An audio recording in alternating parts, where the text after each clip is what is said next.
troisième vidéo de Nostradamus. Bonjour, et bien aujourd'hui je reviens vers vous puisque nous vivons des temps qui sont tout de même depuis un moment très troublés en ce qui concerne nos rapports avec la Russie, l'Ukraine. Et donc je me suis replongé un petit peu dans les centuries pour essayer de voir un peu où nous en étions, car comme beaucoup évidemment, nous avons une certaine angoisse quand même des choses qui peuvent se passer, qui peuvent arriver. Et donc j'ai fait un peu un retour sur Nostradamus. Ceux qui ont vu déjà mes vidéos antérieures en connaissent une partie. Et donc là je viens faire un peu un condensé en quelque sorte de ce que Nostradamus a prévu. Peut-être y aura-t-il une autre, certainement une autre vidéo où je détaillerai plus les événements. Là, je voudrais quand même donner les grandes lignes du travail qu'a fait Nostradamus en ce qui concerne l'avenir. Et donc, ceci étant écrit en 1550, évidemment, pour lui, c'était très difficile de le transmettre. Mais il l'a néanmoins fait, et donc car il savait que c'était extrêmement important, parce que en effet les centuries sont essentiellement la description d'événements, on peut dire dramatiques, qu'il a perçus. Et donc pour lui, les événements importants commençaient donc en 1789. C'était la fin de la royauté, c'était le commencement des attaques contre l'Église, qui continuent, même à l'heure actuelle, puisque nous sommes dans un monde de moins en moins spirituel, de plus en plus matériel. Maintenant, nous allons avoir même l'intelligence artificielle. Je ne sais pas quelle sera la place de l'homme dans tout cela. Nostradamus a dû vraiment se poser des questions. En tout cas, il n'appréciait pas vraiment notre époque, comme il l'a expliqué d'ailleurs. Donc, en tout cas, il nous dit que tout ce qu'il a écrit sont de secrets événements qui ne peuvent être manifestés que par énigmatiques sentences n'ayant qu'un seul sens et unique intelligence, sans y avoir rien d'ambigu. Donc il explique tout de suite que ces écrits sont à interpréter, à déchiffrer, et qu'il n'y a pas d'autre possibilité que d'en lire la vérité.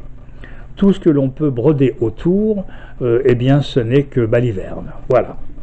Et il nous dit, on n'y saurait donner voix ni moins interpréter, puisqu'ils sont tellement scabreux et donc sans signification, en tant que tels, si on ne sait pas les lire dans le bon sens.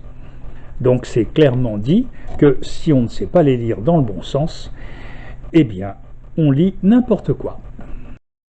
Donc Nostradamus explique bien qu'il a calculé ses prophéties selon l'ordre de la chaîne, c'est-à-dire qu'il y a une chaîne en quelque sorte qui relie différents passages, car tout le texte, en quelque sorte, il est mélangé dans les quatrains, et les quatrains eux-mêmes, en tant que quatrains, ne veulent rien dire. C'est-à-dire que les quatrains ont déjà deux lignes différentes selon les rimes, et donc la chaîne justement c'est à l'aide de ces rimes qu'il faut la reconstituer, et il faut réécrire plusieurs fois donc les centuries. C'est très long, surtout à l'époque. Moi j'avais pas d'ordinateur et j'ai passé beaucoup de temps à cela, mais donc c'est réellement passionnant, bien entendu. Voilà. Et puis donc, je suis revenu sur ces centuries aujourd'hui, parce que cela fait longtemps, depuis 1985, que je travaille ces centuries, et j'avais deux dates dans la tête, comme ça. C'était 2017 et 2030. Alors 2017, évidemment, nous l'avons vécu, nous le vivons encore, à savoir que c'est réellement un changement de gouvernement et un changement de direction de la France et un changement d'orientation. Maintenant, nous sommes en plein dans les problèmes avec l'Europe et le gouvernement français est vraiment de moins en moins influent, de moins en moins décideur, et c'est donc l'Europe qui est au service d'un mondialisme, et cette Europe malheureusement est en train de, je ne dirais pas détruire, mais enfin vraiment changer tous les pays et obliger à suivre certaines règles. Bon, je suis désolé, mais enfin, ce qui se passe actuellement en Ukraine, eh bien, c'est donc en Europe.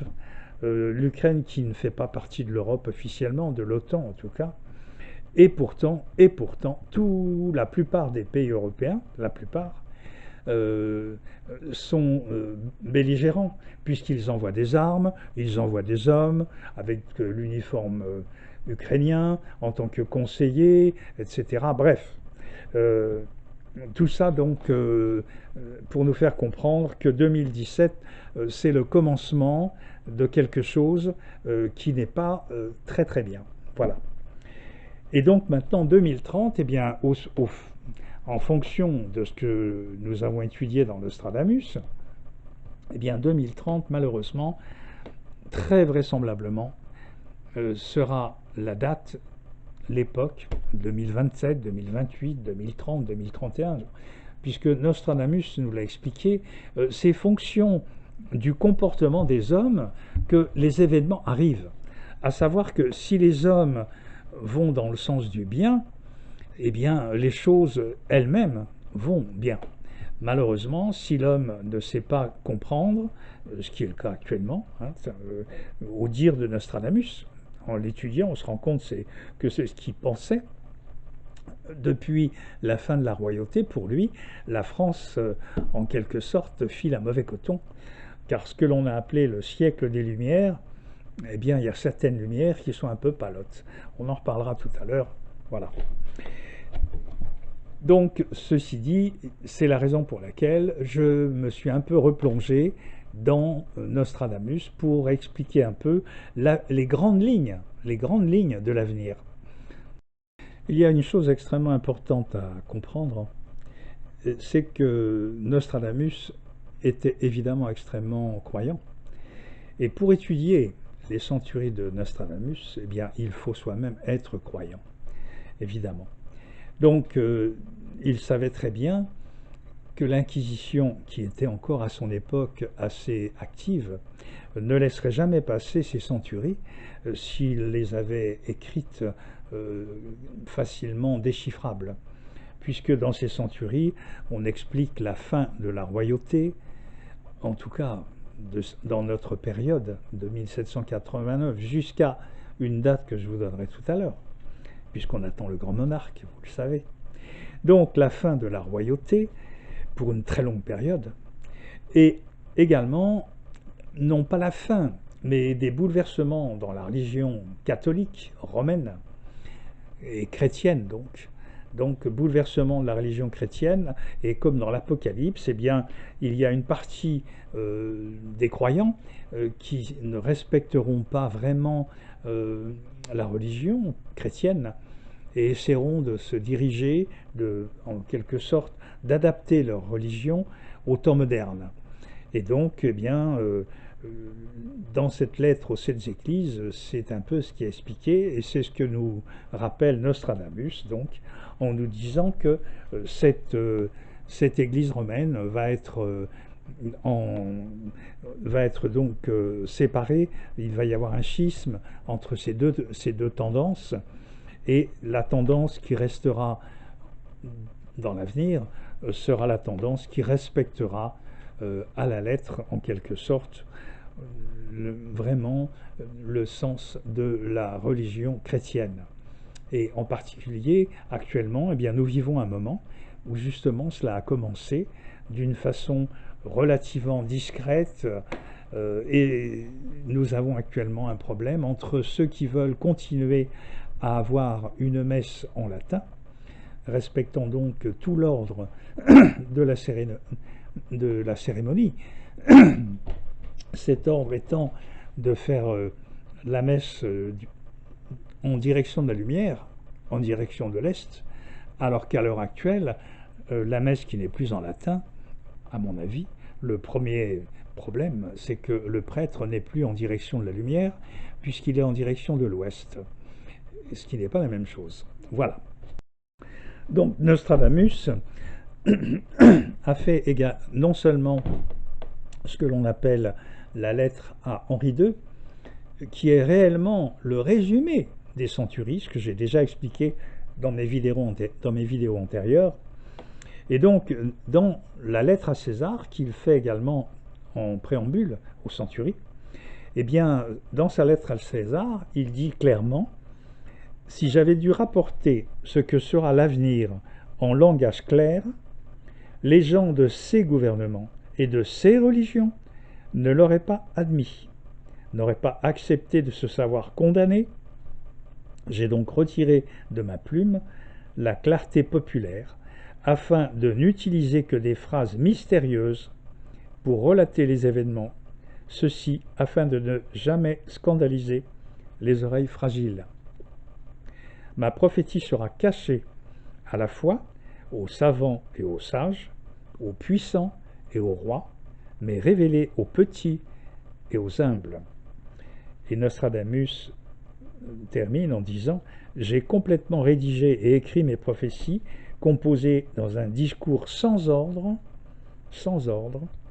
pour que tous les hommes, du commun des mortels, ne connaissent ces événements que lorsqu'ils se seront infailliblement produits. » Donc nous continuons dans la lettre à César, où il nous prophétise des bombardements et des révolutions si fortes qu'il tombera du ciel tant de feu et de projectiles que rien n'échappera à l'embrasement. Cela arrivera avant la fin de l'année 1999.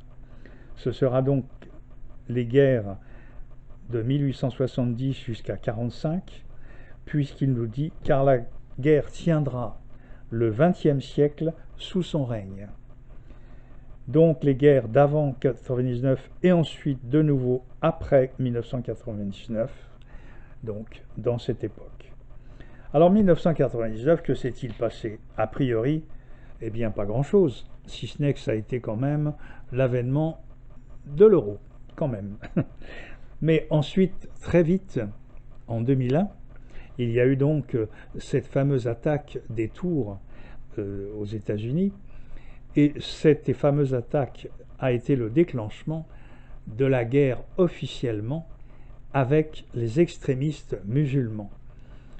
Car nous allons le voir plus loin, malheureusement, cette guerre n'est pas terminée, loin de là. Elle continuera sous différentes formes, elle continuera avec différents personnages.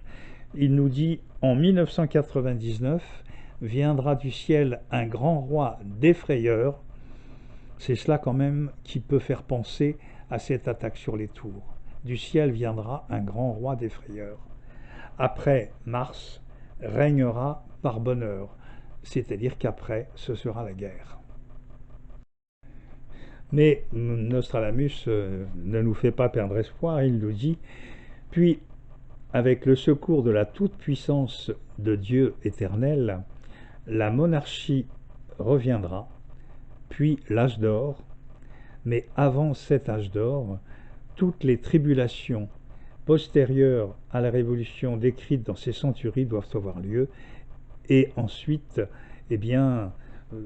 auparavant, et ensuite, par la suite, cela continuera malheureusement avec les antéchrists, et il nous dit, puis par ambiguë opinion et complètement déraisonnable, par songe mahométique,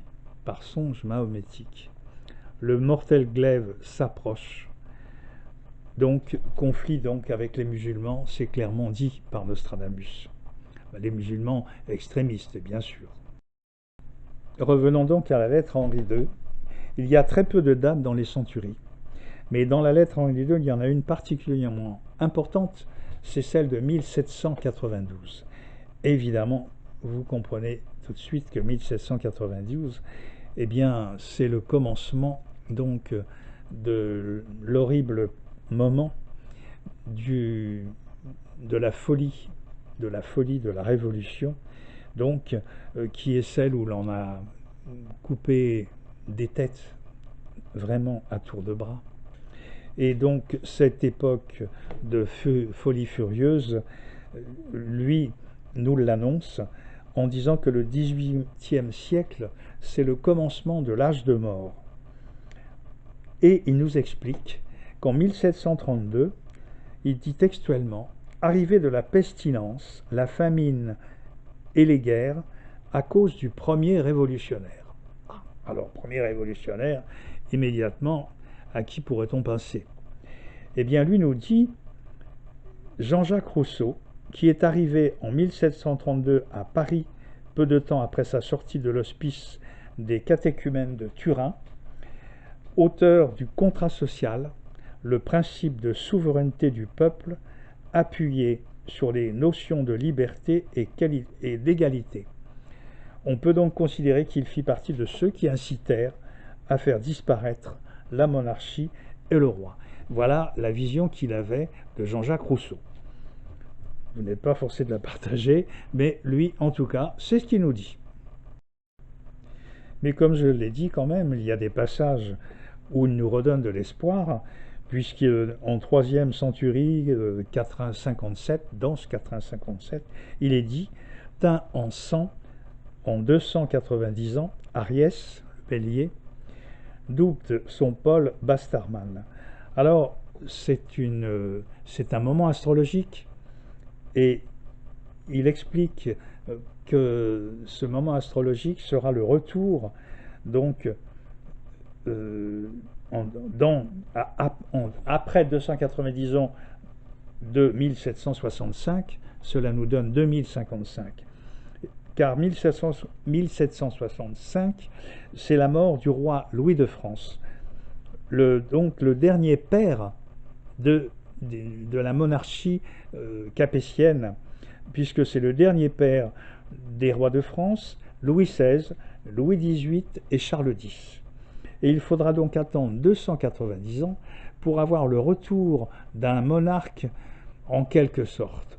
Évidemment, il est évident qu'on ne retrouvera pas une royauté comme en Angleterre, puisque j'écris cette vidéo le 8 mai 2023 et que le 7 mai, ça a été le couronnement donc, du prince Charles III, qui est roi maintenant, roi Charles III. On ne retrouvera pas ce faste, on ne retrouvera pas cette cérémonie, puisque nous le verrons un peu plus. On peut le dire, ce personnage sera un personnage qui naîtra d'une famille extrêmement modeste. Ce sera vraiment très, très surprenant. Et il aura beaucoup de mal à faire reconnaître donc sa royauté. Mais surtout, il sera extrêmement actif, comme nous allons le voir.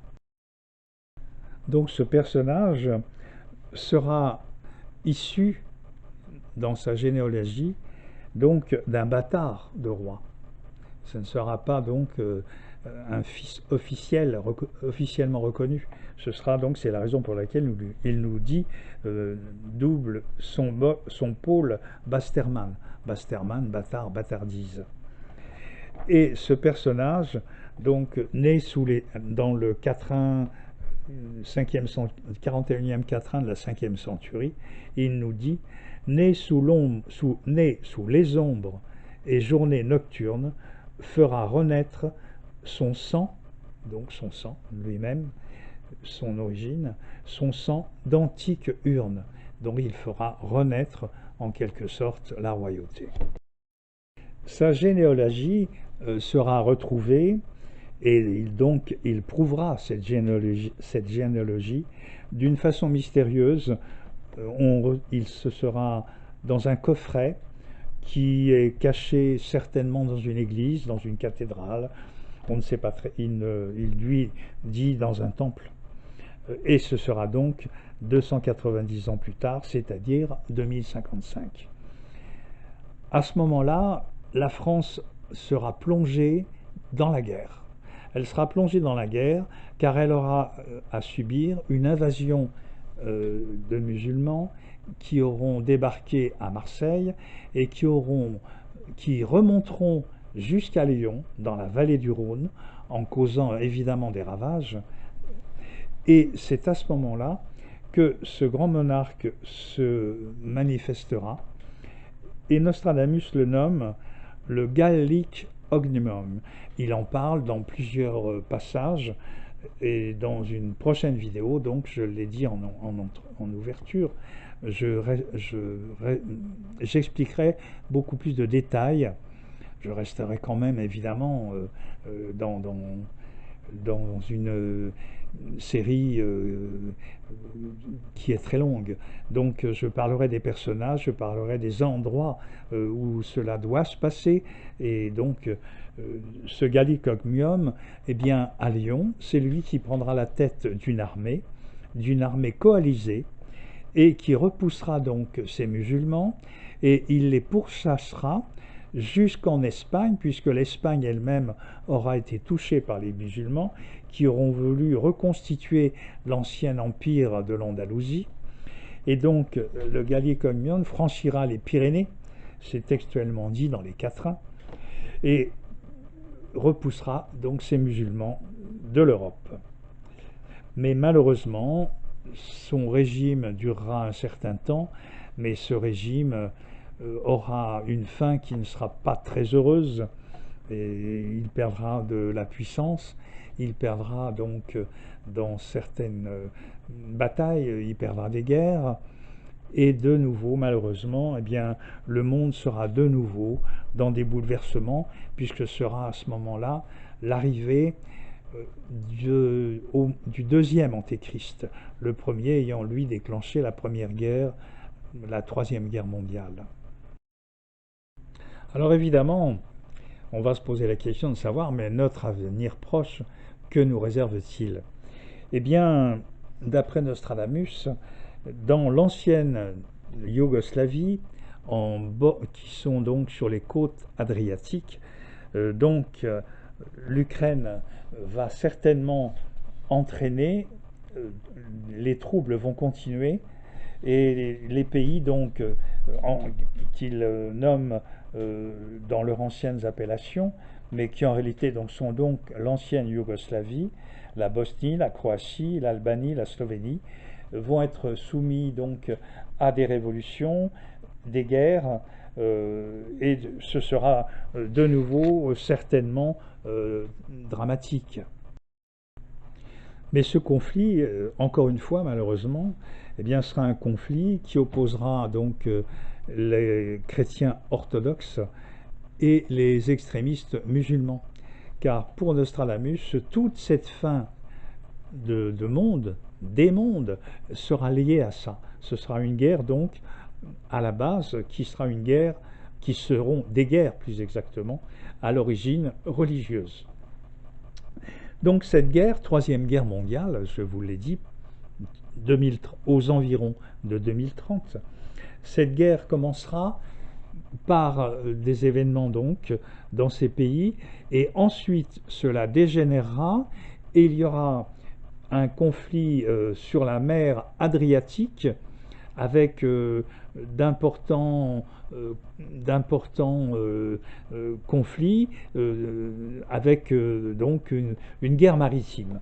Ce sera le début de cette troisième guerre mondiale qui forcément envahira les pays aux alentours, et cela donc sera vraiment la dégénérescence, et celui qui viendra faire reculer et ramener la paix, en quelque sorte ramener la paix, une certaine paix, sera donc d'origine russe. C'est donc ce que Nostradamus appelle un aquilonnaire.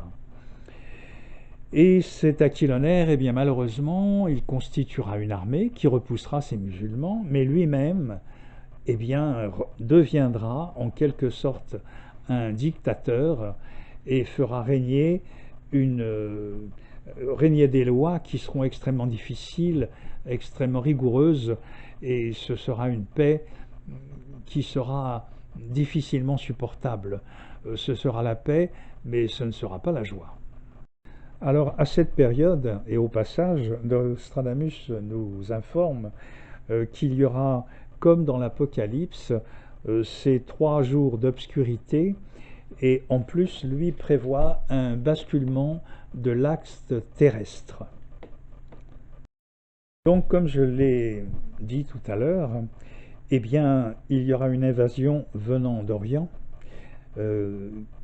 qui viendra envahir l'Italie d'abord, ensuite l'Espagne et ensuite la France, donc par la vallée du Rhône, et c'est là où il y aura donc l'intervention du Gallic Ogmium, ce fameux grand monarque. Et dans la 3e centurie, 469, Nostradamus nous dit « Du port phocéen sera rompue la chaîne ». Et donc c'est la même chose qu'il nous dit dans la lettre Henri II, où il nous dit « La grande chaîne du port nommée le bœuf marin, Phocée, Marseille, la grande chaîne du port sera rompue », signifiant que cette grande chaîne, en quelque sorte la frontière qui protège la France, sera rompue. Et un peu plus loin, il nous dit, dans un autre quatrain, la Méditerranée sera couverte de voiles et de nefs, c'est-à-dire de voiles, de bateaux.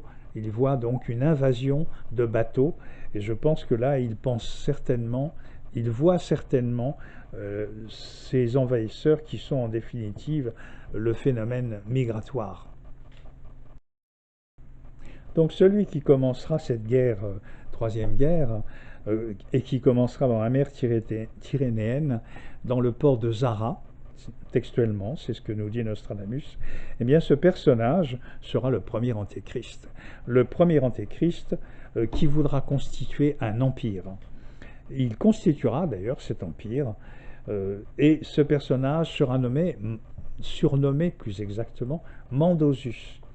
Dans ces quatrains, dans ces centuries, il y a beaucoup de passages où Nostradamus nous parle de Mandosus, et ce personnage ainsi surnommé, car il aura un visage ingrat, avec un nez et un menton proéminent. Voilà.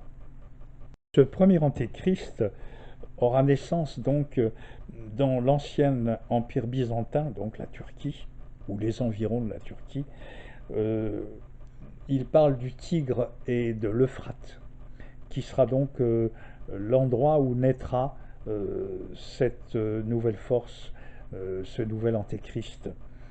Et ce nouvel antéchrist créera en quelque sorte une nouvelle religion. C'est assez étrange, j'avoue que c'est assez difficile à comprendre et à croire, puisque cette nouvelle religion, disons, sera issue, je pense, de la religion chrétienne, mais sera un mélange de religion chrétienne et d'une autre religion, qui sera, je ne sais pas laquelle, peut-être musulmane, peut-être une autre tendance, on ne sait pas. Ce sera un mélange, mais ce sera très particulier.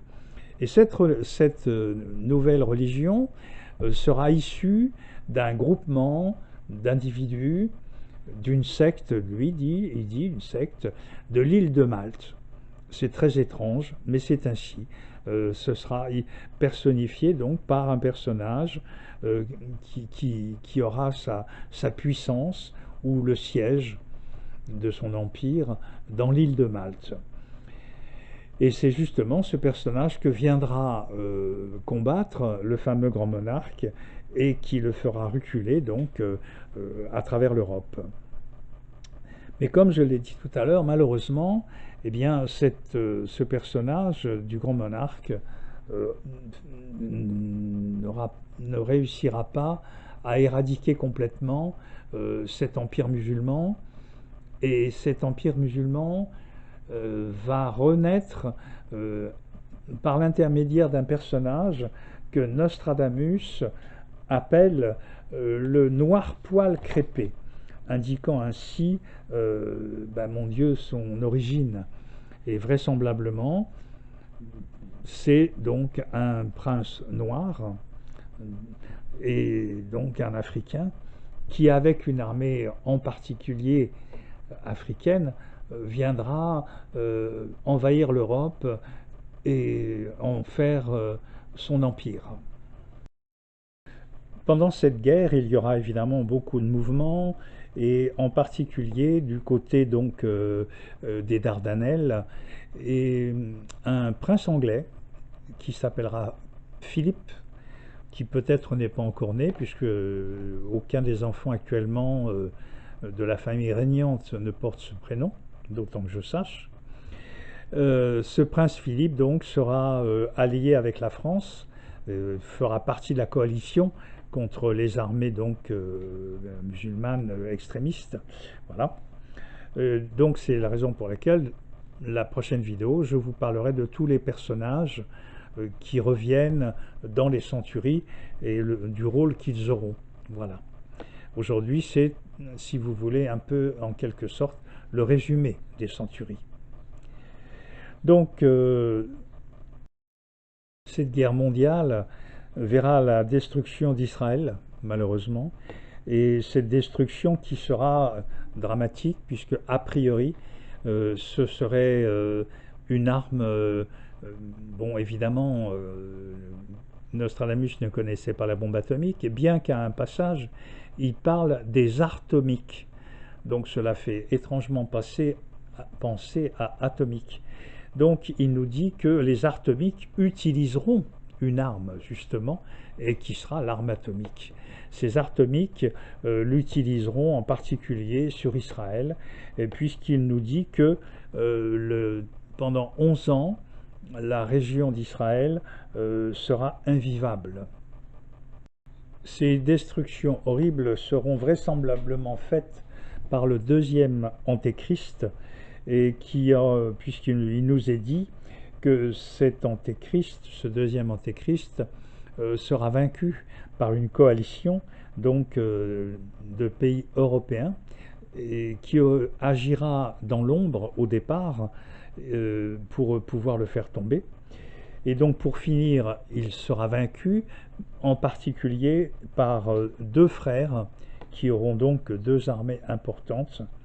Et ces deux frères, encore une fois, l'un de ces deux frères viendra d'Aquilon. Ce sera encore les armées d'Aquilon, donc les armées russes vraisemblablement, qui viendront à bout de cette horrible guerre.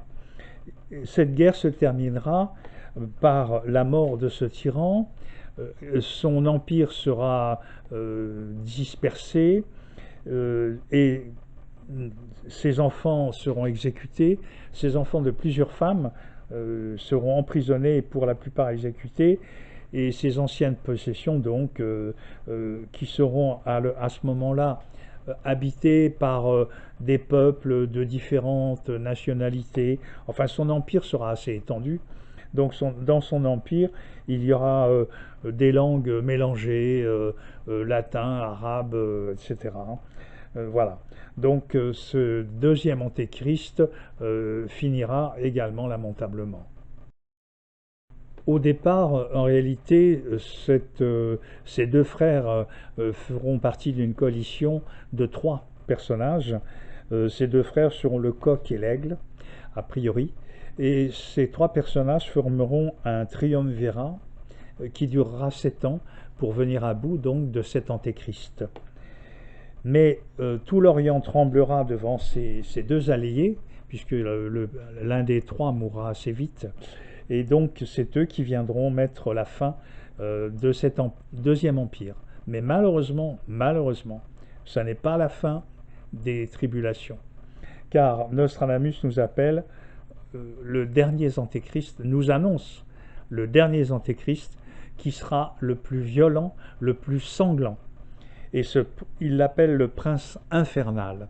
Et ce prince infernal fera la destruction et la guerre totale sur toute la terre, aussi bien pour les chrétiens que pour les infidèles. Et cela pendant 27 ans. Pendant 27 ans, et ce sera donc au moment de l'avènement du renouvellement donc du siècle de Saturne, donc à la fin de l'année des siècles de 2000 à 2100. Voilà. Donc on peut dire que ces horribles événements prendront fin, a priori, autour de 2100. Pendant cette guerre, il y aura évidemment beaucoup de mouvements, et en particulier du côté donc des Dardanelles, et un prince anglais qui s'appellera Philippe, qui peut-être n'est pas encore né, puisque aucun des enfants actuellement de la famille régnante ne porte ce prénom, d'autant que je sache. Ce prince Philippe donc sera allié avec la France, fera partie de la coalition contre les armées donc musulmanes extrémistes. Voilà. Donc c'est la raison pour laquelle la prochaine vidéo, je vous parlerai de tous les personnages qui reviennent dans les centuries et du rôle qu'ils auront. Voilà. Aujourd'hui, c'est, si vous voulez, un peu en quelque sorte le résumé.